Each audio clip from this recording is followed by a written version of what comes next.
পাথর প্রতিমায় বিধ্বংসী আগুনে ভস্মীভূত শ্রমিকদের অস্থায়ী ছাউনি।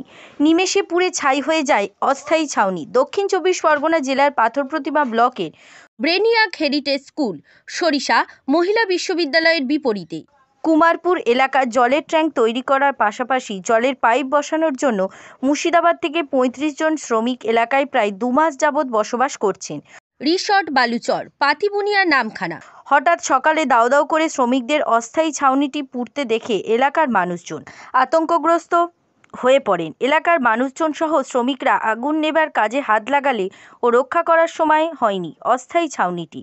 সুর ভবন বাদ্যযন্ত্রের বিশ্বস্ত প্রতিষ্ঠান ডায়মন্ড হারবার। ছাউনির মধ্যে থাকা সমস্ত আসবাবপত্র, টাকা পয়সা, জামাকাপড় সহ কাজের যন্ত্রপাতি সম্পূর্ণ পুড়ে নষ্ট হয়ে যায়। এলাকার মানুষদের ধারণা শর্ট সার্কিটে এই আগুন লেগেছে। ঘটনার তদন্ত শুরু করেছে পুলিশ। ব্যুরো রিপোর্ট, জেলার বার্তা। কান ইলেকট্রিক, সরারহাট, দক্ষিণ ২৪ পরগনা।